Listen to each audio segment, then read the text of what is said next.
तो सबसे पहले बात करते हैं रॉबर्ट क्लाइव के इतिहास पर। 1742 में Robert Clive east India company में एक क्लर्क के रूप में भर्ती हुई थी, परंतु अपनी योग्यता के बल पर 1751 में अंग्रेजी सेना में कैप्टन के पद पर और 1757 में उन्हें बंगाल का गवर्नर बनाया गया था। रॉबर्ट क्लाइव को यहाँ आपको बहुत अच्छे से याद रखना है, क्योंकि यही वो शख्स था जिसने अंग्रेजी सत्ता की नींव रखी थी। तो ये आपको यहाँ पे ध्यान रखना है। तो 1742 में Robert Clive east India company में एक क्लर्क के रूप में भर्ती हुई थी, लेकिन कहते हैं अपनी योग्यता के बल पर उन्होंने गवर्नर का पद भी हासिल कर लिया था। भारत में अंग्रेजी सत्ता को स्थापित करने का जो श्रेय है वो रॉबर्ट क्लाइव को ही दिया जाता है। ये आपको विशेष तौर पर याद रखना है, क्योंकि रॉबर्ट क्लाइव के ही द्वारा सबसे जो पहला युद्ध हुआ था, प्लासी का युद्ध हुआ था 1757 में, वो जीता गया था। उस युद्ध से अंग्रेजों की जो पकड़ थी वो बंगाल में बहुत ही मजबूत हो गई थी और वहीं से उन्होंने धीरे धीरे करके अपना विस्तार शुरू कर दिया था। 23 जून 1757 के प्लासी युद्ध में अंग्रेजी सेना का नेतृत्व रॉबर्ट क्लाइव ने ही किया था और इस युद्ध से अंग्रेजों ने भारत में अपनी शासन की पहली सीढ़ी पे कदम रख लिया था। प्लासी का युद्ध बंगाल के नवाब सिराजुद्दौला और बंगाल में ईस्ट इंडिया कंपनी के गवर्नर रॉबर्ट क्लाइव के मध्य में हुआ था। अगर आपको प्लासी युद्ध के बारे में कंप्लीट जानकारी चाहिए तो इससे पहले वाले वीडियो में मैंने सिराजुद्दौला के बारे में पढ़ाया था, मीर कासिम के बारे में पढ़ाया था, मीर जाफर के बारे में पढ़ाया था। तो वो वाला वीडियो देख लीजिए, उसमें मैंने कंप्लीट जानकारी दी है। वो वीडियो आपको या तो इस वीडियो के अंत में मिल जाएगा या फिर डिस्क्रिप्शन बॉक्स में उसकी लिंक मिल जाएगी, तो वहां से जाके आप उसे देख सकते हैं। इस युद्ध में सिराजुद्दौला की हार हुई थी क्योंकि उनके सेनापति मीर जाफर और दीवान दुर्लभ राय ने धोखा दे दिया था। नवंबर 1759 में बेदरा का युद्ध हुआ था। किस किस के मध्य में हुआ था? रॉबर्ट क्लाइव और डचों के मध्य में हुआ था। इसमें जीत किसकी हुई थी? रॉबर्ट क्लाइव की हुई थी। और ऐसा माना जाता है कि बेदरा युद्ध से ही भारत में जो डच रह रहे थे उनका पतन शुरू हो गया था। फरवरी 1760 में कुछ स्वास्थ्य कारणों के चलते रॉबर्ट क्लाइव वापस इंग्लैंड चले गए थे। रॉबर्ट क्लाइव का पहला कार्यकाल 1757 से लेकर 1760 के मध्य में था। रॉबर्ट क्लाइव का ये पहला कार्यकाल था और दूसरे कार्यकाल के बारे में मैं अभी आगे आपको पढ़ाऊंगा। अब बात करते हैं वेंसीटाट के इतिहास पर।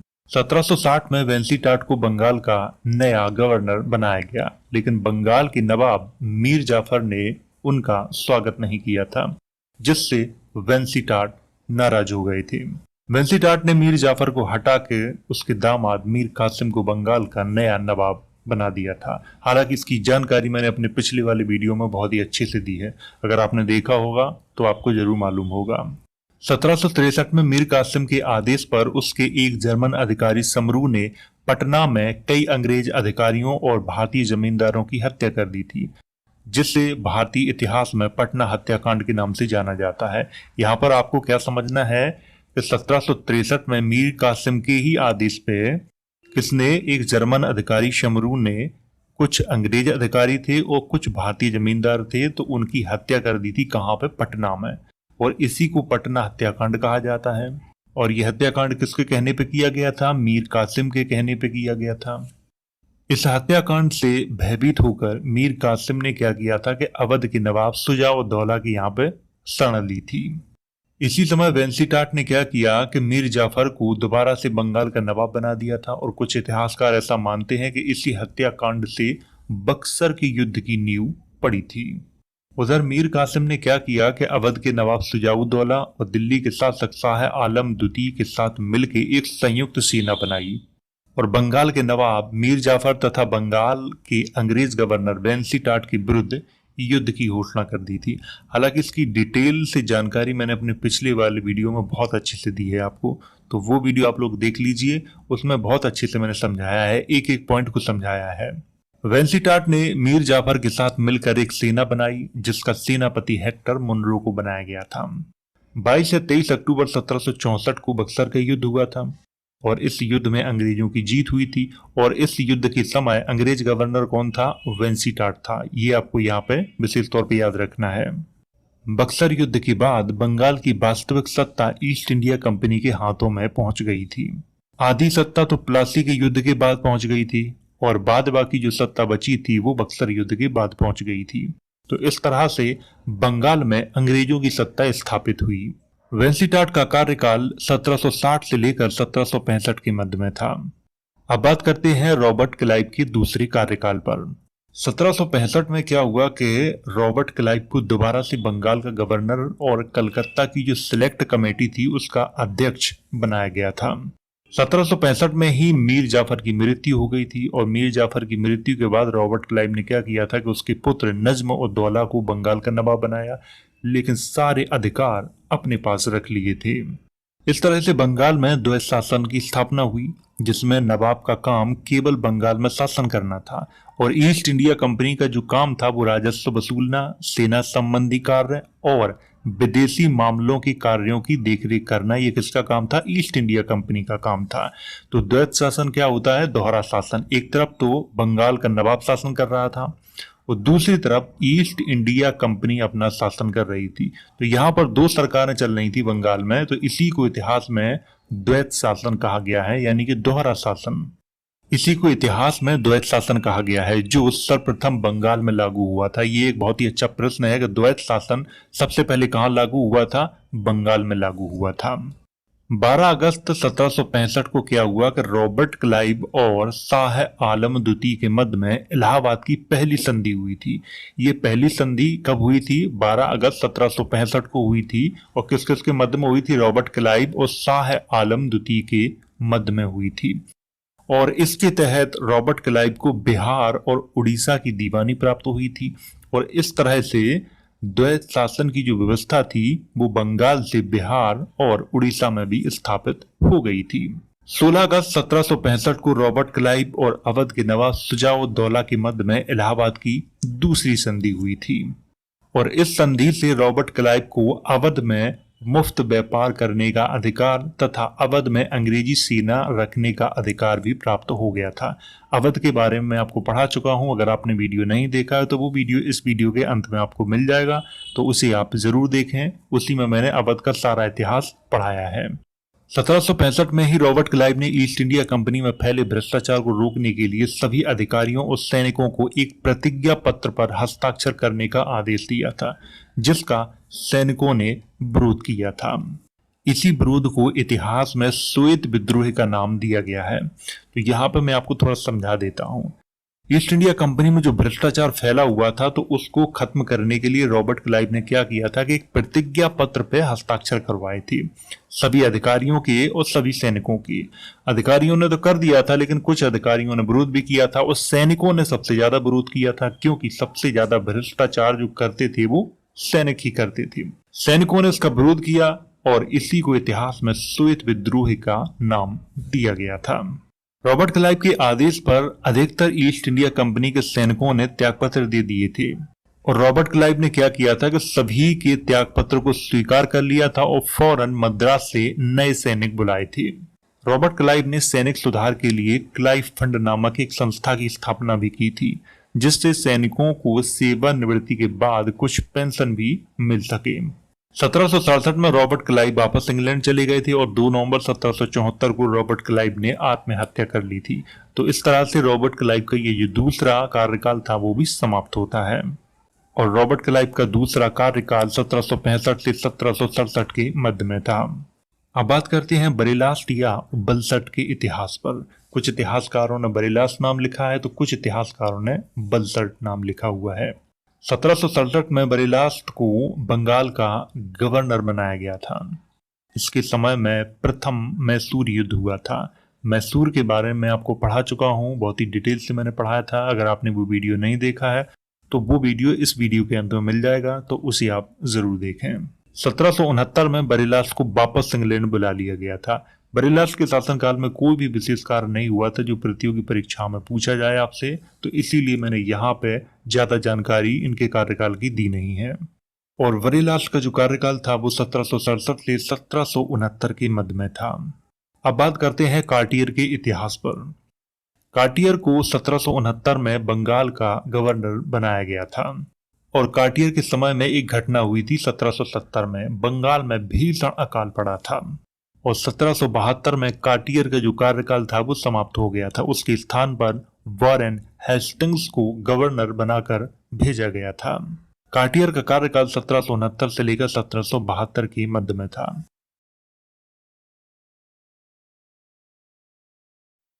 वॉरेन हेस्टिंग्स को 1772 में बंगाल का गवर्नर बनाया गया था। 1772 से पहले बंगाल का गवर्नर कौन था? कार्टियर, जिसके बारे में मैंने अपने पिछले वीडियो में पढ़ाया था। उस समय वॉरेन हेस्टिंग्स के सामने कई समस्याएं थीं, लेकिन जो दो समस्याएं थीं वो सबसे प्रमुख थी। पहली थी कि ईस्ट इंडिया कंपनी में जो भ्रष्टाचार फैला हुआ था उसको समाप्त करना, और दूसरी जो समस्या थी कि बंगाल में उस समय जो अव्यवस्था फैली हुई थी उसको सही रास्ता दिखाना। और इन्हीं दोनों समस्याओं को खत्म करने के लिए वॉरेन हेस्टिंग्स को बंगाल का गवर्नर बनाया गया था। तो अब बात करते हैं वॉरेन हेस्टिंग्स के सुधारों पर। वॉरेन हेस्टिंग्स ने सबसे पहला कार्य किया था, द्वैत शासन को समाप्त कर दिया था। द्वैत शासन का मतलब है कि दोहरा शासन, एक तरफ बंगाल के नवाब शासन कर रहे थे तो दूसरी तरफ ईस्ट इंडिया कंपनी शासन कर रही थी। तो यहाँ पे द्वैत शासन की जो व्यवस्था थी उसको समाप्त कर दिया था वॉरेन हेस्टिंग्स ने। बंगाल के अल्पवयस्क नवाब नज्म उद दौला की संरक्षिका मुन्नी बेगम को नियुक्त कर दिया गया था, जो मीर जाफर की बेगम थी, और नंद कुमार जो मीर जाफर के मंत्री थी उनके पुत्र गुरुदास को उसका प्रबंधक बना दिया गया था। नवाब को शासन भार से मुक्त कर दिया गया था और उसकी पेंशन भी 32 लाख से घटा के 16 लाख कर दी गई थी। यहाँ पर नवाब का शासन खत्म कर दिया गया था और जो शासन का पूरा जो जिम्मा था वो ईस्ट इंडिया कंपनी के पास चला गया था। उस समय नाइब दीवान के पद पर मोहम्मद रजा खान थे और सिताब राय थे, तो उनको उनके पदों से हटा दिया गया था, और पदों से हटाने के बाद भी उन पर भ्रष्टाचार का मुकदमा चलाया था वॉरेन हेस्टिंग्स ने। इसके बाद दीवानी का जो काम था वो ईस्ट इंडिया कंपनी को सौंप दिया गया था। प्रत्येक जिले में माल गुजारी कर वसूलने के लिए अंग्रेज कलेक्टर नियुक्त किए गए थे। मुर्शिदाबाद से राजकोष को हटा दिया गया था और राजकोष को कलकत्ता में स्थापित किया गया था। यहाँ पर मैं कलकत्ता यूज कर रहा हूँ, वैसे आधुनिक नाम कोलकाता है, ये आपको यहाँ पर ध्यान रखना है, मैं पुराने नाम ही यूज कर रहा हूँ।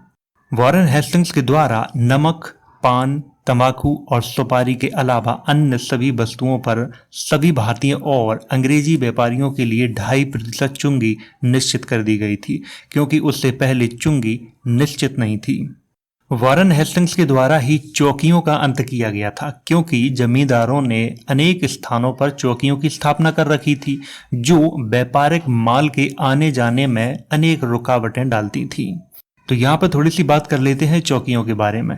देखिए, ये चौकियाँ कौन बनाता था? ये जमींदार बनाते थे। और क्यों बनाते थे? क्योंकि जो बाहर से माल आता था या जाता था तो उस पे चुंगी कर लेते थे ये, तो वो चौकियाँ इसीलिए उन्होंने बना रखी थी। तो उन चौकियों का भी अंत वॉरेन हेस्टिंग्स ने कर दिया था। वॉरेन हेस्टिंग्स ने सभी चौकियों का अंत करने के बाद केवल 5 स्थानों पर चौकियां बनाई थीं, कलकत्ता, हुगली, मुर्शिदाबाद, ढाका तथा पटना में। यहाँ पे ये 5 चुंगियां किसने बनाई थी? वॉरेन हेस्टिंग्स ने बनाई थी। और ये क्यों बनाई थी? क्योंकि इससे व्यापार के क्षेत्र में जो रुकावटें आ रही हैं उनको खत्म किया जा सके। वॉरेन हेस्टिंग्स ने व्यापारियों को आर्थिक सुविधाएं देने के लिए कलकत्ता में एक बैंक की भी स्थापना की थी। वॉरेन हेस्टिंग्स ने दस्तक प्रथा का अंत किया था। इससे चुंगी कर की आय सीधे कंपनी को प्राप्त होने लगी थी। तो यहाँ पे बात करते हैं दस्तक प्रथा के बारे में कि दस्तक प्रथा क्या थी। 1717 में फरुखसियर ने एक शाही फरमान जारी किया था अंग्रेजों के नाम, और उस शाही फरमान से क्या हुआ था कि अंग्रेजों को मुफ्त में व्यापार करने की छूट मिल गई थी। उनसे चुंगी कर नहीं लिया जाता था, लेकिन अंग्रेजों का माल जब भी आता था या जाता था तो ईस्ट इंडिया कंपनी क्या करती थी कि एक पत्र जारी करती थी। उस पत्र को जब दिखाते थे तो उनसे चुंगी कर नहीं लिया जाता था। तो इसी व्यवस्था को क्या कहा गया था? दस्तक प्रथा कहा गया था। लेकिन वॉरेन हेस्टिंग्स ने क्या कर दिया था कि इस प्रथा का अंत कर दिया था, और इससे जो आय प्राप्त होने लगी थी वो सीधे ईस्ट इंडिया कंपनी के खाते में जाने लगी थी। इस प्रथा को समाप्त करने के बाद सभी लोगों को व्यापार करने का अधिकार मिल गया था। वॉरेन हेस्टिंग्स ने नमक और अफीम के व्यापार पर सरकारी नियंत्रण लगा दिया था। इनका व्यापार ठेके पर उठा दिया गया था। कंपनी के कर्मचारी अपना व्यक्तिगत व्यापार भी करते थे, परंतु वॉरेन हेस्टिंग्स ने उस पर कठोर प्रतिबंध लगा दिए थे। दादनी या ददनी प्रथा का अंत भी वॉरेन हेस्टिंग्स के कार्यकाल में ही किया गया था। इस प्रथा के अनुसार पहले कंपनी के कर्मचारी भारतीय कारीगरों को ददनी देकर उनका माल सस्ते दामों पर खरीद लेते थे। इसका प्रभाव भारतीय उद्योग धंधों पर बहुत बुरा पड़ रहा था और वे पतन अवस्था की ओर जा रहे थे। तो यहाँ पे बात करते हैं ददनी प्रथा के बारे में कि ये ददनी प्रथा क्या थी। इस प्रथा के अंतर्गत क्या किया जाता था कि ईस्ट इंडिया कंपनी के कर्मचारी भारतीय कारीगरों को पहले ददनी देते थे। ददनी का मतलब है कि कुछ पैसा अग्रिम देते थे वो, और उनसे सस्ते दामों पर माल खरीद लेते थे, और इसके बदले में उनसे एक शर्तनामा भी लिखवा लिया जाता था कि जब भी आप माल बेचोगे तो सिर्फ और सिर्फ हमें ही बेचोगे, किसी और को नहीं बेच सकते तुम। इससे भारतीय जो कारीगर थे वो बहुत परेशान हो गए थे। एक तो सस्ते में उनका माल भी चला जाता था और उन्हें फायदा भी नहीं होता था। तो इस प्रथा का अंत वॉरेन हेस्टिंग्स के कार्यकाल में ही किया गया था, ये आपको यहाँ पर ध्यान रखना है। वॉरेन हेस्टिंग्स ने कलकत्ता में एक सरकारी टकसाल की स्थापना की थी, जिसमें एक निश्चित मूल्य और आकार की मुद्राएं ढालने की व्यवस्था की गई थी। एक कमेटी द्वारा पिछले वर्षों में प्राप्त लगान के आधार पर खेतों में लगान को निश्चित करवाकर पंचवर्षीय ठेकेदारी की प्रथा भी प्रचलित की गई थी। किसके द्वारा? वॉरेन हेस्टिंग्स के द्वारा। इस पंचवर्षीय व्यवस्था के बड़े भयानक दुष्परिणाम निकले। जमींदारों ने निश्चित काल में अत्यधिक धन किसानों से वसूल किया और उनका खूब शोषण किया। 1773 में कलेक्टर का पद समाप्त करके लगान वसूली करने के लिए एक राजस्व समिति की स्थापना की गई, जिसमें कंपनी के 3 सदस्य और काउंसिल के 2 सदस्य शामिल थे। राजस्व समिति की सहायता के लिए राय रायन के पद पर एक भारतीय अधिकारी को नियुक्त किया गया और तीनों प्रांतों को राजस्व की दृष्टि से 6 भागों में विभक्त कर दिया गया था। प्रत्येक के लिए एक प्रांतीय समिति बनाई गई थी तथा जिलों का कार्य भारतीय दीवान को सौंप दिया गया था, किंतु यह व्यवस्था भी ठीक सिद्ध नहीं हुई थी। वॉरेन हेस्टिंग्स अपने कार्यकाल के दौरान क्या कर रहे थे? वो प्रयोग कर रहे थे। ये व्यवस्था नहीं चली तो ये लागू करो, ये नहीं चली तो ये लागू करो, इसको खत्म करो फिर इसको लागू करो। तो ये जो सिस्टम था वो वॉरेन हेस्टिंग्स के कार्यकाल के दौरान चल रहा था, और इसमें सबसे ज्यादा नुकसान किसका हो रहा था? भारतीय कारीगरों का नुकसान हो रहा था। 1781 में इस व्यवस्था में पुनः परिवर्तन किया गया, जिसके अनुसार कलकत्ता को राजधानी बना दिया गया था और एक नई राजस्व समिति भी बनाई गई थी। प्रांतीय समितियां समाप्त कर दी गई थी तथा जिले में एक अंग्रेज कलेक्टर की नियुक्ति की गई थी, जो जिले में राजस्व विभाग के अध्यक्ष के रूप में काम करता था। उसकी सहायता के लिए एक भारतीय दीवान होता था तथा कई जिलों के लिए एक कमिश्नर की नियुक्ति की गई थी। प्रत्येक जिले में एक दीवानी अदालत और एक फौजदारी अदालत की स्थापना वॉरेन हेस्टिंग के कार्यकाल में ही की गई थी। दीवानी अदालत का अध्यक्ष कलेक्टर होता था और फौजदारी अदालत का अध्यक्ष या काजी होता था या फिर पंडित होता था। स्थानीय अदालतों के ऊपर कलकत्ता में एक सदर दीवानी अदालत की स्थापना की गई थी और इन्हीं अदालतों में स्थानीय अदालतों की अपीलें सुनी जाती थीं। वॉरेन हेस्टिंग्स ने क्या किया था कि हिंदू और मुसलमानों के कानूनों का संकलन करवाया, जिससे पक्षपात के बिना निर्णय हो सके। अपराधियों को पकड़ने के लिए वॉरेन हेस्टिंग्स ने प्रत्येक जिले में फौजदारों की नियुक्ति भी की थी। वॉरेन हेस्टिंग्स ने क्या किया कि दीवानी अदालत का कार्यक्षेत्र अलग कर दिया था और फौजदारी अदालत का कार्यक्षेत्र अलग कर दिया था। दीवानी अदालत के अंतर्गत संपत्ति का मामला, उत्तराधिकार का मामला, विवाह का मामला, जाति का, ऋण का एवं ब्याज का, ये मामले किसमें देखे जाते थे? दीवानी अदालत में देखे जाते थे। फौजदारी अदालत के अंतर्गत हत्या, डकैती, जालसाजी और झगड़े आदि इनके जो मैटर होते थे वो फौजदारी अदालत के अंतर्गत देखे जाते थे। अब बात करते हैं वॉरेन हेस्टिंग्स के प्रमुख कार्यों पर। मुगल शासक शाह आलम द्वितीय ने क्या किया कि अंग्रेजों की संरक्षणता को छोड़कर मराठा सरदार महादेव जी सिंधिया की शरण में चले गए। इसी कारण वॉरेन हेस्टिंग्स ने क्या किया था कि उनकी जो 26 लाख रुपए वार्षिक पेंशन थी उसे बंद कर दिया गया था और कड़ा मानिकपुर और इलाहाबाद के जो क्षेत्र थे वो भी शाह आलम द्वितीय से छीन लिए थे। 1773 में वॉरेन हेस्टिंग्स ने अवध के नवाब शुजा-उद-दौला से बनारस की संधि की और इस संधि के अनुसार वॉरेन हेस्टिंग्स ने क्या किया था कि कड़ा मानिकपुर और इलाहाबाद का जो क्षेत्र था वो शुजा-उद-दौला को 50 लाख रुपए में बेच दिया था। अवध के नवाब ने अपने खर्च पर अपनी सुरक्षा के लिए अंग्रेजी सेना अवध में रखना स्वीकार किया था और युद्ध के समय दोनों ने एक दूसरे की सहायता का वचन भी दिया था। किसके तहत? बनारस की संधि के तहत। वॉरेन हेस्टिंग्स के कार्यकाल 1775 में ही कलकत्ता उच्च न्यायालय के मुख्य न्यायाधीश एलिजा एम्पे के द्वारा राजा नंद कुमार को फांसी की सजा सुनाई गई थी। ये एक बहुत ही अच्छा प्रश्न है, इसको आपको ध्यान रखना है कि 1775 में राजा नंद कुमार को फांसी की सजा किसने सुनाई थी? कलकत्ता उच्च न्यायालय के मुख्य न्यायाधीश एलिजा एम्पे ने सुनाई थी।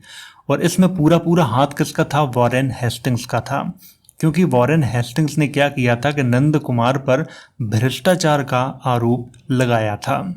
भारत का पहला समाचार पत्र द बंगाल गजट का प्रकाशन जेम्स ए हिक्की के द्वारा वॉरेन हेस्टिंग्स के कार्यकाल 1780 में ही किया गया था। ये भी एक बहुत ही अच्छा प्रश्न है, इसको भी आपको याद रखना है कि भारत का पहला जो समाचार पत्र था द बंगाल गजट, इसका प्रकाशन किसने किया था? जेम्स ए हिक्की ने किया था। और कब किया था? 1780 में। किसके कार्यकाल में? वॉरेन हेस्टिंग्स के कार्यकाल में किया था। 1781 में वॉरेन हेस्टिंग्स ने मुस्लिम शिक्षा के लिए कलकत्ता में एक मदरसे की स्थापना कराई थी। 1782 में जोनाथन डंकन के द्वारा बनारस में एक संस्कृत विद्यालय की स्थापना वॉरेन हेस्टिंग्स के कार्यकाल में ही की गई थी। और 1784 में विलियम जोन्स के द्वारा the Asiatic Society of Bengal की स्थापना की गई थी। तो ये तीनों प्रश्न बहुत ही महत्वपूर्ण हैं, इनको आपको अच्छे से याद रखना है। अब बात करते हैं रेगुलेटिंग एक्ट 1773 के बारे में। बंगाल प्रांत के गवर्नर को संपूर्ण भारत के अंग्रेजी क्षेत्रों का गवर्नर जनरल बना दिया गया था और उसका कार्यकाल 5 वर्ष निश्चित कर दिया गया था। मद्रास तथा बंबई के गवर्नर बंगाल के गवर्नर के अधीन कर दिए गए थे और इस तरह से वॉरेन हेस्टिंग्स को भारत के अंग्रेजी क्षेत्रों का पहला गवर्नर जनरल बनाया गया था। तो रेगुलेटिंग एक्ट 1773 के तहत क्या किया गया था कि बंगाल का जो गवर्नर था उसको गवर्नर जनरल कहा जाने लगा था और उसके अधीन मद्रास और बंबई के जो गवर्नर होते थे वो बंगाल के गवर्नर के अधीन कर दिए गए थे। तो इस तरह से वॉरेन हेस्टिंग्स को गवर्नर जनरल बनाया गया था। लेकिन वॉरेन हेस्टिंग्स मुख्य रूप से कहाँ के गवर्नर जनरल थे? बंगाल के गवर्नर जनरल थे, ना कि पूरे भारत के गवर्नर जनरल थे। ये आपको यहाँ पे याद रखना है, ये पॉइंट बहुत ही महत्वपूर्ण है। गवर्नर जनरल के शासन कार्य में सहायता देने के लिए 4 सदस्यों की एक काउंसिल भी बनाई गई थी और सदस्यों की अवधि 4 वर्ष निश्चित की गई थी। 1774 में रेगुलेटिंग एक्ट के तहत ही कलकत्ता में एक उच्च न्यायालय की स्थापना की गई थी, जिसमें एक मुख्य न्यायाधीश तथा 3 अन्य न्यायाधीश नियुक्त किए गए थे। इस उच्च न्यायालय का मुख्य न्यायाधीश एलिजा एम्पे को नियुक्त किया गया था। कंपनी का कोई भी कर्मचारी बिना लाइसेंस प्राप्त किए निजी व्यापार नहीं कर सकता था और न ही किसी से भेंट तथा उपहार ग्रहण कर सकता था। गवर्नर जनरल और उसकी काउंसिल को उच्च न्यायालय के अधीन कर दिया गया था। गवर्नर जनरल और उसकी काउंसिल द्वारा पारित किए गए समस्त कानून तब तक वैध नहीं माने जा सकते थे जब तक उनको उच्च न्यायालय में रजिस्टर्ड न करा लिया जाए। तो ये सारे नियम किसके तहत तय किए गए थे? रेगुलेटिंग एक्ट 1773 के तहत तय किए गए थे। अब बात करते हैं पिट्स इंडिया एक्ट 1784 के बारे में। रेगुलेटिंग एक्ट के दोषों को दूर करने के लिए 1784 में पिट्स इंडिया एक्ट को पारित किया गया था। भारतीय मामलों के लिए 6 कमिश्नरों का एक बोर्ड स्थापित किया गया था, जिसका नाम बोर्ड ऑफ कंट्रोल रखा गया था।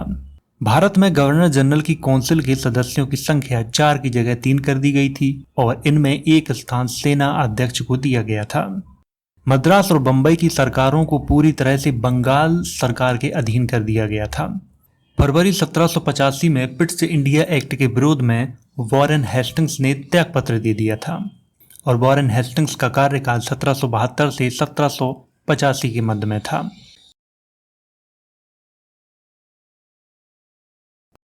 तो वीडियो की शुरुआत यहाँ से करेंगे लॉर्ड कॉर्नवालिस का इतिहास।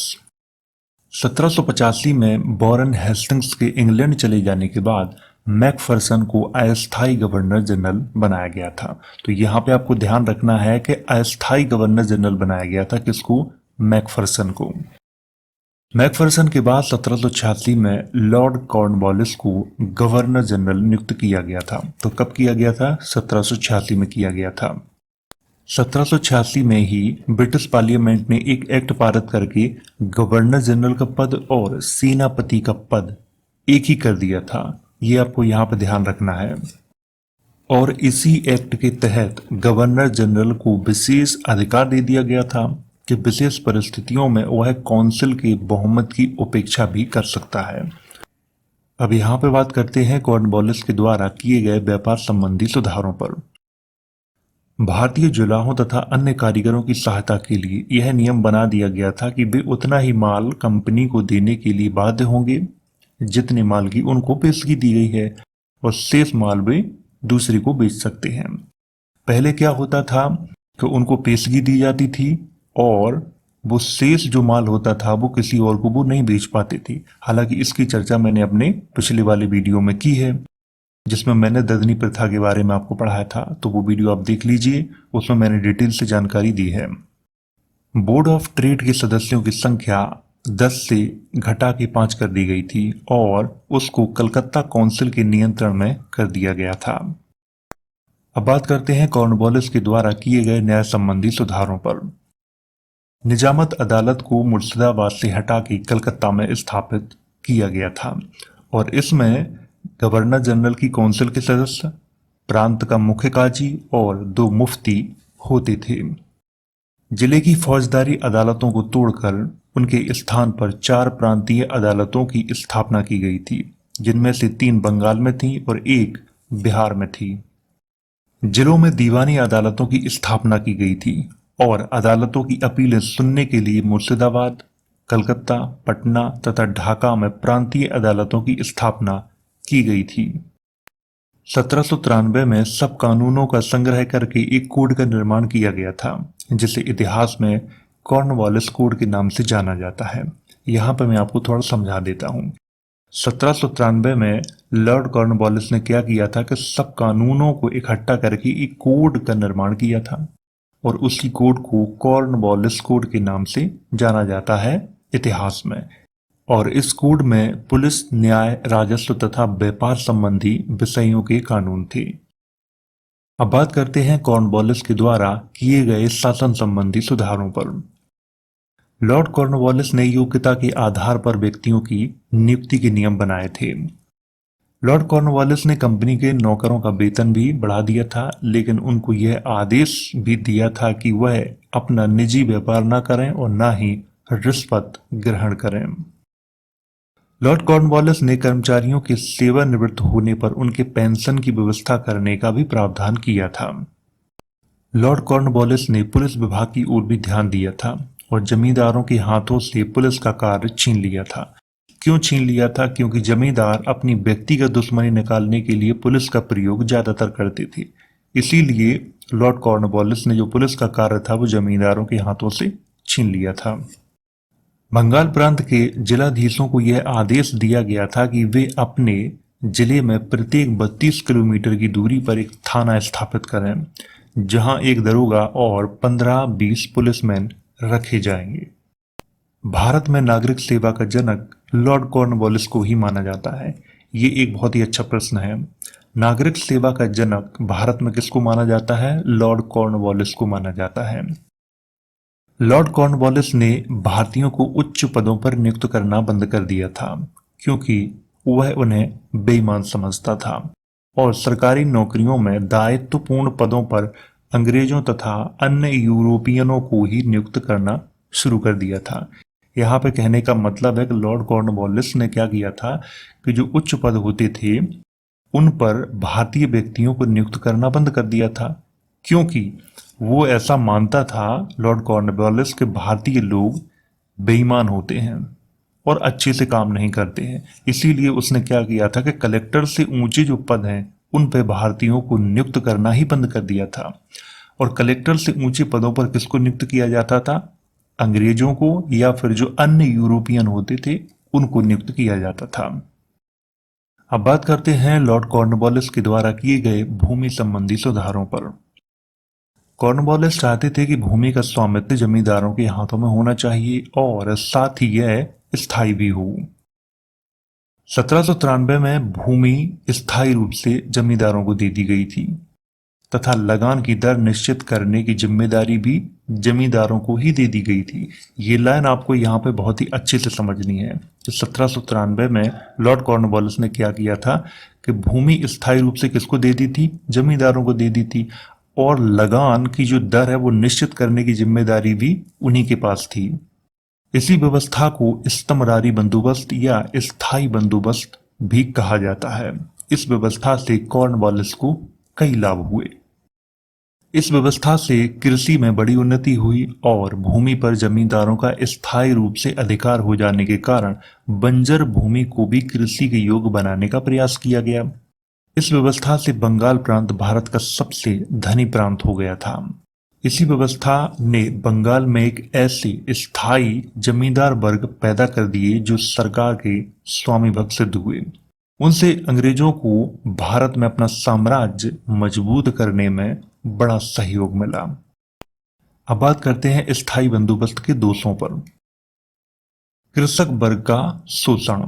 भूमि का स्वामित्व जमींदारों के हाथों में जाने से वे उत्तरोत्तर धनी होते चले गए, किंतु किसानों की स्थिति पहले से भी अधिक खराब हो गई थी, क्योंकि इस संबंध में कोई नियम नहीं थे। जमींदारों का विलासी हो जाना।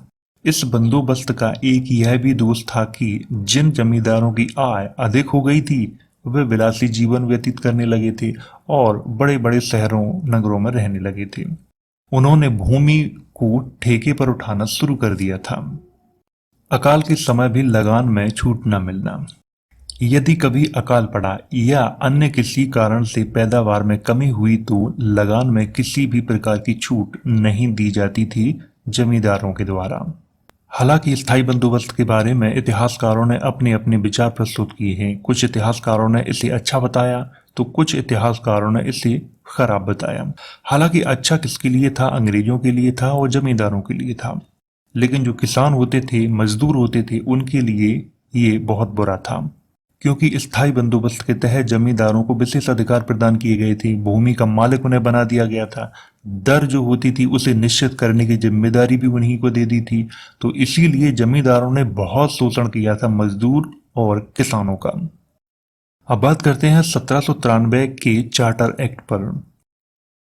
इंग्लैंड की सरकार ने 1793 में एक चार्टर एक्ट पारित किया, जिसके द्वारा कंपनी को भारत से व्यापार के लिए 20 वर्षों तक का चार्टर दे दिया गया था।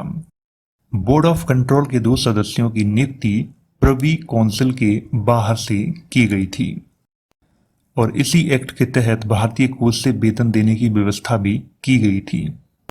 इस एक्ट के द्वारा मद्रास तथा बंबई की सरकारों पर गवर्नर जनरल का नियंत्रण और अधिक बढ़ गया था। 5 अक्टूबर 1805 को गाजीपुर में लॉर्ड कॉर्नवालिस की मृत्यु हो गई थी।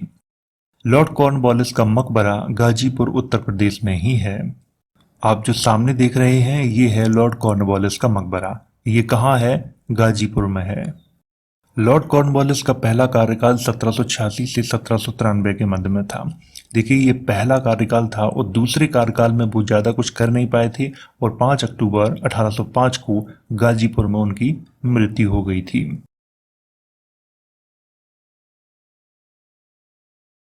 तो वीडियो की शुरुआत यहां से करेंगे सर जॉन शोर का इतिहास।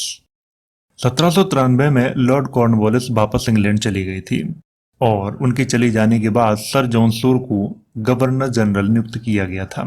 लॉर्ड कॉर्नवालिस के बारे में मैंने पिछले वीडियो में आपको पढ़ाया था। अगर आपने नहीं देखा है तो वो वीडियो आपको इस वीडियो के अंत में मिल जाएगा, तो उसे आप अवश्य देखें।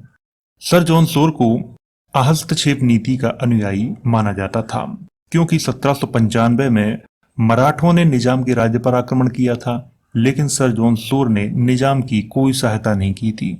इसी कारण निजाम को अपने राज्य का आधा भाग मराठों को देना पड़ा था।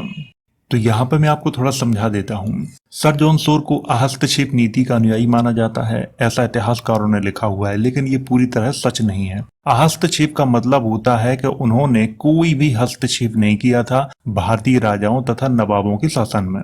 इसी कारण इतिहासकारों ने उन्हें हस्तक्षेप नीति का अनुयायी लिखा हुआ है भारतीय इतिहास में। और 1795 में जब मराठों ने निजाम के राज्य यानी हैदराबाद पे आक्रमण किया तो निजाम की कोई सहायता नहीं करी थी, किसने? सर जॉन सूर ने। और इसीलिए निजाम को आधा राज्य अपना मराठाओं को देना पड़ा था। केवल अवध के संबंध में सर जॉन सूर ने हस्तक्षेप की नीति अपनाई थी, क्योंकि लॉर्ड कॉर्नवालिस ने अवध के नवाब आसफ उद दौला से यह संधि की थी कि उससे 50 लाख रुपए वार्षिक से अधिक धन नहीं मांगा जाएगा और न ही अंग्रेजी सेना की संख्या में वृद्धि की जाएगी। सर जॉन सूर ने क्या किया कि नवाब को 5.5 लाख रुपए वार्षिक और अधिक धन देने के लिए बाध्य किया तथा अंग्रेज सैनिकों की संख्या भी बढ़ा दी थी। और इसका नतीजा ये हुआ कि नवाब को हार्ट अटैक हो गया और 1797 में उसकी मृत्यु हो गई थी। नवाब की मृत्यु के बाद सर जॉन सूर ने क्या किया कि आसफ उद दौला के तथाकथित पुत्र वजीर अली को नवाब बना दिया था। लेकिन जब उसे पता चला कि वजीर अली एक दासी का पुत्र है तो सर जॉन सूर ने क्या किया कि नवाब के भाई सादत अली को अवध की गद्दी पर बिठा दिया था। सर जॉन सूर ने नए नवाब के साथ एक संधि की और इस संधि के अनुसार कंपनी को इलाहाबाद का किला और वार्षिक कर की धनराशि 50 लाख से बढ़ाकर 76 लाख कर दी गई थी। और नए नवाब ने यह भी वचन दिया था कि वह किसी भी विदेशी शक्ति से किसी भी प्रकार की कोई संधि नहीं करेगा। सर जॉन सूर के शासनकाल की अंतिम घटना बंगाल के यूरोपीय सैनिकों का विद्रोह था। सेना ने दोहरे भत्ते की मांग की, जिससे भयभीत होकर सर जॉन सूर ने उनकी मांगों को स्वीकार कर लिया था। सर जॉन सूर की हस्तक्षेप नीति से ब्रिटिश सरकार अप्रसन्न हो गई थी और 1798 में उसे वापस बुला लिया गया था। सर जॉन सूर ने भले ही सभी राज्यों के प्रति हस्तक्षेप की नीति अपनाई हो, लेकिन अवध एकमात्र ऐसा राज्य था जिसके लिए हस्तक्षेप की नीति अपनाई थी सर जॉन सूर ने। ये आपको यहाँ पर ध्यान रखना है। सर जॉन सूर का कार्यकाल 1793 से 1798 के मध्य में था। तो ये तो था सर जॉन सूर का इतिहास और इस वीडियो में मैंने केवल सर जॉन सूर की हस्तक्षेप नीति पर विशेष चर्चा की है। तो वीडियो की शुरुआत यहां से करेंगे लॉर्ड वेलेस्ली का इतिहास। सर जॉन सूर के बाद अप्रैल 1798 में लॉर्ड वेलेस्ली भारत के गवर्नर जनरल बन के आए थे। देखिए, इससे पहले मैंने आपको पढ़ाया था सर जॉन सूर के बारे में और उनकी हस्तक्षेप नीति के बारे में। अगर आपने वो वीडियो नहीं देखा है तो उस वीडियो की लिंक या तो डिस्क्रिप्शन बॉक्स में मिल जाएगी। अगर डिस्क्रिप्शन बॉक्स में ना मिले तो इस वीडियो के अंत में वो वीडियो आपको मिल जाएगा, तो उसे आप जरूर देखिएगा। लॉर्ड वेलेस्ली एक साम्राज्यवादी व्यक्ति थे, क्योंकि जिस समय लॉर्ड वेलेस्ली भारत के गवर्नर जनरल बन के आए थे उस समय भारत की राजनीतिक स्थिति बहुत खराब थी। उस समय मैसूर में टीपू सुल्तान का शासन था। हैदराबाद के निजाम फ्रांसीसियों से सहायता प्राप्त कर रहे थे। मुगल बादशाह शाह आलम द्वितीय नाम मात्र के शासक थे। पंजाब में महाराजा रणजीत सिंह ने बहुत अधिक शक्ति बढ़ा ली थी। मराठों का उत्तर एवं मध्य भारत में विस्तार था। इन सभी समस्याओं से निपटने के लिए लॉर्ड वेलेस्ली को गवर्नर जनरल बनाकर भेजा गया था, क्योंकि सर जॉन सूर की हस्तक्षेप नीति से ईस्ट इंडिया कंपनी को कोई भी फायदा नहीं हुआ था। इसीलिए लॉर्ड वेलेस्ली को गवर्नर जनरल बना के भेजा गया था। अब बात करते हैं लॉर्ड वेलेस्ली की नीतियों पर। लॉर्ड वेलेस्ली ने सर जॉन सूर की हस्तक्षेप नीति का परित्याग कर साम्राज्यवादी नीति को अपनाया था। यहाँ पे आपको ध्यान रखना है कि सर जॉन सूर की हस्तक्षेप नीति को परित्याग करके साम्राज्यवादी नीति को किसने अपनाया था? लॉर्ड वेलेस्ली ने अपनाया था। लॉर्ड वेलेस्ली को भारतीय राजाओं तथा नवाबों के साथ मैत्री संबंध स्थापित करने की नीति को भारतीय इतिहास में सहायक संधि के नाम से जाना गया है। यहाँ पे क्या कहा गया है वो मैं आपको समझा देता हूँ। लॉर्ड वेलेस्ली का भारतीय राजाओं तथा नवाबों के साथ मित्रता करने का जो तरीका था उसी को भारतीय इतिहास में सहायक संधि का नाम दिया गया है और लॉर्ड वेलेस्ली को सहायक संधि का जन्मदाता माना जाता है, लेकिन ये पूरी तरह सच नहीं है। इसकी चर्चा मैं आगे करूंगा। अब बात करते हैं सहायक संधि की प्रमुख शर्तें। यहाँ पे कहने का मतलब है कि जो राज्य सहायक संधि को अपनाता था उसमें क्या क्या शर्तें होती थी। नंबर 1, इस संधि को स्वीकार करने वाले राजा तथा नवाब को कंपनी का आधिपत्य स्वीकार करना पड़ता था और अपने राज्य में अपने ही खर्च पर अंग्रेजी सेना रखनी होती थी। तथा अपने दरबार में एक अंग्रेज एलिमेंट भी रखना पड़ता था। नंबर 2, यदि सहायक संधि स्वीकार करने वाले राजा तथा नवाब के मध्य आपस में किसी भी प्रकार का झगड़ा हो जाए तो उनको अंग्रेजों को मध्यस्थ बनाना पड़ता था और अंग्रेजी कंपनी के निर्णय को स्वीकार भी करना पड़ता था। नंबर 3, जो राज्य इन सभी शर्तों को स्वीकार कर लेता था उस राज्य के बाहरी आक्रमणों तथा आंतरिक विद्रोहों से रक्षा करने की जिम्मेदारी ईस्ट इंडिया कंपनी ले लेती थी। तो ये सहायक संधि की शर्तें थीं। अब बात करते हैं सहायक संधि के लाभ पर। सहायक संधि से ईस्ट इंडिया कंपनी को बहुत फायदा हुआ था और उसका देसी राज्यों की बाहरी नीतियों पर पूरा अधिकार स्थापित हो गया था। नंबर 2, ईस्ट इंडिया कंपनी का व्यय यानी खर्च बहुत कम हो गया था क्योंकि जो सेना देसी राजाओं के राज्यों में रहती थी उसका पूरा खर्च देसी राजा या नवाब को देना पड़ता था। नंबर 3, सहायक संधि के अंतर्गत जो सेना देसी राज्यों में रहती थी उसके कारण ईस्ट इंडिया कंपनी का राज्य बाहरी आक्रमणों से सुरक्षित हो गया था और ईस्ट इंडिया कंपनी को अनेक युद्धों से छुटकारा भी मिल गया था। तो ये तो थे सहायक संधि के लाभ, लेकिन ये लाभ किसको हुए थे? ईस्ट इंडिया कंपनी को हुए थे। अब बात करते हैं सहायक संधि के दोषों पर। नंबर 1, सहायक संधि के द्वारा देसी राजा तथा नवाब शक्तिहीन हो गए थे। उनका अपने राज्य की बाहरी नीतियों पर कोई अधिकार नहीं रह गया था क्योंकि वे अंग्रेजों की आज्ञा के बिना न तो किसी से संधि कर सकते थे और न ही किसी से युद्ध कर सकते थे। नंबर 2, अंग्रेजी कंपनी की सेना रखने वाले राज्यों को सेना का पूरा खर्च देना पड़ता था। इस कारण उनको आर्थिक संकट का भी सामना करना पड़ा था। नंबर 3, देसी राजाओं को अंग्रेजी सेना रखना अनिवार्य था। इससे बहुत से देसी सैनिक बेरोजगार हो गए थे और राज्यों में बेरोजगारी की समस्या उत्पन्न हो गई थी। नंबर 4, देसी राजाओं के सामने आर्थिक संकट होने के कारण जनता को अधिक करों का बोझ वहन करना पड़ा, जिससे जनता को बड़े कष्टों का सामना करना पड़ा था। तो ये थे सहायक संधि के लाभ और दोष। लाभ किसको हुआ? ब्रिटिश ईस्ट इंडिया कंपनी को हुआ और हानि किसको हुई? देसी राजाओं या नवाबों को हुई थी। अब बात करते हैं सहायक संधि स्वीकार करने वाले राज्यों के बारे में। नंबर 1, सहायक संधि का सबसे पहला शिकार 1798 में हैदराबाद के निजाम हुए थे। सहायक संधि की शर्तों के अनुसार निजाम को अपने राज्य में 6 बटालियन अंग्रेजी सेना रखनी पड़ी थी। यहाँ आपको ध्यान रखना है कि सहायक संधि सबसे पहले किसने स्वीकार की थी? 1798 में हैदराबाद के निजाम ने की थी। सहायक संधि का दूसरा शिकार मैसूर के शासक टीपू सुल्तान हुए, लेकिन टीपू सुल्तान ने सहायक संधि को स्वीकार नहीं किया था। ये आपको यहाँ पर ध्यान रखना है। हालांकि टीपू सुल्तान के बारे में आपको पढ़ा चुका हूँ। अगर आपने वीडियो नहीं देखा है तो वो वीडियो इस वीडियो के अंत में मिल जाएगा, तो उसे आप अवश्य देखें। जब टीपू सुल्तान ने सहायक संधि को स्वीकार करने से इनकार कर दिया था तो इसके बाद क्या हुआ था? चतुर्थ आंग्ल मैसूर युद्ध हुआ था और इसी में टीपू की मृत्यु हो गई थी और इसमें अंग्रेजों की जीत हुई थी। नंबर 3, लॉर्ड वेलेस्ली की सहायक संधि का अगला शिकार अवध राज्य हुआ था। अवध के नवाब सादत अली खान ने 1801 में सहायक संधि स्वीकार कर ली थी। नंबर 4, सहायक संधि का अगला निशाना पेशवाओं को बनाया गया था और दिसंबर 1802 में पेशवा और अंग्रेजों के मध्य बसीन की संधि हुई थी। अब यहाँ पर बात करते हैं बसीन की संधि की प्रमुख शर्तों पर।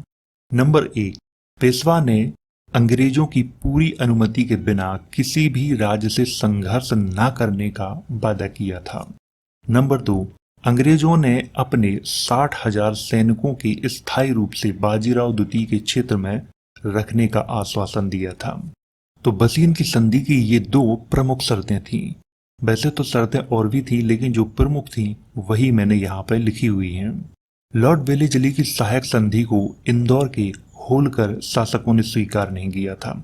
ये एक बहुत ही अच्छा प्रश्न है। इंदौर के होलकर जो राजा थे उन्होंने लॉर्ड वेलेस्ली की सहायक संधि को स्वीकार नहीं किया था। भारत में सबसे पहले सहायक संधि की शुरुआत फ्रांसीसी गवर्नर डुप्ले के द्वारा की गई थी। इससे पहले मैंने चर्चा की थी कि भारत में सहायक संधि का जनक किसको माना जाता है, लॉर्ड वेलेस्ली को माना जाता है। ये इतिहासकारों ने लिखा है, लेकिन पूरी तरह सच नहीं है, ये भी मैंने कहा था अभी। तो यहाँ पे आपको ध्यान रखना है कि भारत में सबसे पहले सहायक संधि की शुरुआत किसने की थी, फ्रांसीसी गवर्नर डुप्ले ने की थी। ये आपको यहाँ पे ध्यान रखना है। लॉर्ड वेलेस्ली स्वयं को बंगाल का शेर कहता था। लॉर्ड वेलेस्ली के शासनकाल 1800 में नागरिक सेवा में भर्ती किए गए युवकों को प्रशिक्षित करने के लिए कलकत्ता में फोर्ट विलियम कॉलेज की स्थापना की गई थी। ये भी आपको यहाँ पर विशेष तौर पर याद रखना है कि जो नागरिक सेवा में भर्ती किए गए युवक होते थे, उनको प्रशिक्षित करने के लिए सन 1800 में फोर्ट विलियम की स्थापना कहाँ की गई थी, कलकत्ता में की गई थी। वैसे आधुनिक नाम कोलकाता है। लॉर्ड वेलेस्ली का कार्यकाल 1798 से 1805 के मध्य में था। तो ये तो था लॉर्ड वेलेस्ली का इतिहास, और इस वीडियो में मैंने केवल उन्हीं तथ्यों को शामिल किया है जो परीक्षा की दृष्टि से बहुत महत्वपूर्ण थे। मैं फालतू तथ्यों को किसी भी वीडियो में शामिल नहीं करता हूं, क्योंकि जो तथ्य परीक्षा में पूछा ही नहीं जाना है उसको वीडियो में लाने का कोई मतलब नहीं होता है। और जो लोग अपने नोट्स बनाना चाहते हैं उनके लिए डिस्क्रिप्शन में वेबसाइट की लिंक दी गई है, तो वो लोग वहां से जाके अपने नोट्स बना सकते हैं। तो वीडियो अगर अच्छा लगा हो तो इसे लाइक करें, शेयर करें। वीडियो देखने के लिए धन्यवाद।